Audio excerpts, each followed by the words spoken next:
Maths only YouTube channel में आपका स्वागत है। इस वीडियो में हम आज सॉल्व करेंगे chapter number 10 vector algebra NCERT class 12 example number 30। Question ध्यान से पढ़ लेते हैं स्टूडेंट्स। वीडियो पॉज करके क्वेश्चन 2 बार पढ़ लीजिए, ठीक है। अब देखिए, आंसर हमेशा वहीं से निकलेगा जो पार्ट आपको दिया होगा। तो यहाँ पे ध्यान से पढ़ने के बाद हमें एक बात पता लगी है कि हमें बीटा को इस तरह से लिखना है कि बीटा 1 प्लस बीटा 2 का सम बीटा के बराबर हो, ठीक है। और आपको दिया क्या हुआ है? आपको अल्फा दिया हुआ है, बीटा दिया हुआ है, और साथ में दिया हुआ है कि बीटा 1 पैरेलल है अल्फा के और बीटा 2 परपेंडिकुलर है अल्फा के। बच्चों, अगर दो वेक्टर पैरेलल होते हैं तो वो कोलिनियर होते हैं। आपको दिया हुआ है beta 1 parallel vector alpha, this means beta 1 and alpha are collinear. और अगर दो वेक्टर कोलिनियर होते हैं तो उनमें ये रिलेशन जरूर होती है, for some real value lambda. मतलब किसी लैम्डा के लिए ये वाली कंडीशन जरूर जरूर जरूर सेटिस्फाई होगी। अब अगर ऐसा है तो बीटा 1 की वैल्यू यहाँ पे पुट करी जा सकती है, कर देते हैं। तो बीटा कितना दे रखा हुआ है?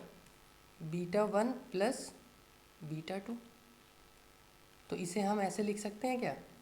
Vector beta equals to lambda vector alpha plus vector beta 2। अब एक बात और दिया हुआ है, beta 2 is perpendicular to vector alpha. इसका मतलब क्या होगा कि बीटा 2 डॉट अल्फा 0 होगा या अल्फा डॉट बीटा 2 की वैल्यू 0 होगी। तो अब हमारे पास ये जो एक रिलेशन निकल के आई है, हम इस रिलेशन को डॉट प्रोडक्ट करेंगे दोनों तरफ अल्फा के साथ, taking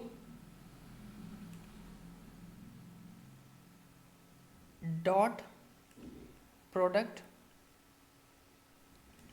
with alpha both side. देखो उससे होगा क्या, एलएचएस में क्या आ जाएगा? Vector alpha dot vector beta equals to lambda alpha dot vector alpha, यहाँ पे हो जाएगा डॉट प्रोडक्ट और यहाँ पे भी हो जाएगा, प्लस अल्फा डॉट बीटा 2। अब आपको दिया हुआ है अल्फा डॉट बीटा 2 कितना है? 0, क्योंकि अल्फा वेक्टर परपेंडिकुलर है किसके? बीटा 2 के। तो इनका डॉट प्रोडक्ट 0 हो जाएगा। तो देखो अल्फा की जगह वैल्यू पुट कर दो 3i minus j cap dot beta की जगह वैल्यू पुट कर देते हैं 2i plus j minus 3k cap equals to lambda alpha vector dot alpha vector. तो ये हो जाएगा length of alpha vector whole square plus 0। ये तो आपको दिया हुआ है। अब इसका डॉट प्रोडक्ट निकालते हैं। 3 dot 2 6 minus 1 plus 1 minus 1 0 equals to lambda mod of alpha कितना हो जाएगा? Length of alpha under root 3 square plus 1 square. ये तो आता होगा निकालना। किसी भी वेक्टर की अगर लेंथ निकालें तो वो हो जाती है under root coefficient of i square plus coefficient of j square plus coefficient of k square. चूँकि यहाँ पे के नहीं है तो उसका कॉफिशिएंट अब कितना मान लेंगे? 0 मान लेंगे। तो ये कितना हो गया? 5, और इसका भी क्या है? Whole square. ये आ जाएगा 3 3 जा 9 प्लस 1 10। अंडर रूट 10 का होल स्क्वायर कितना होगा? 10। तो आपके पास लैम्डा का वैल्यू कितना आ गया? लैम्डा आ गया 1/2। अब देखिए ये जो रिलेशन हमने निकाली थी इसे 1 मान लेते हैं फ्रॉम इक्वेशन 1। यहाँ पे पुट कर दीजिए, बीटा की जगह आप वेक्टर बीटा का वैल्यू रख दीजिए। वो कितनी है? 2i plus j minus 3k equals to lambda की जगह लैम्डा की वैल्यू पुट कर देते हैं और अल्फा की जगह अल्फा रख देते हैं। 3i माइनस जे प्लस बीटा 2। अब इसे सॉल्व कर लेते हैं, हमारा बीटा 2 आ जाएगा। देखिए इसे सॉल्व करना रह गया, इसे सॉल्व कर लेते हैं। 2i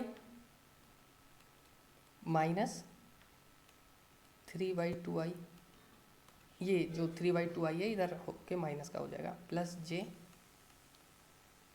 plus half j minus 3k equals to beta 2. Now solve it and get the answer. Beta 2, 2i minus 3/2i is equals to 2 to the 4 minus 3, 1/2i, j plus half j means 3/2 j cap minus 3k cap. This is the answer. Students, आपको answer समझ आया हो तो like ज़रूर करें। धन्यवाद।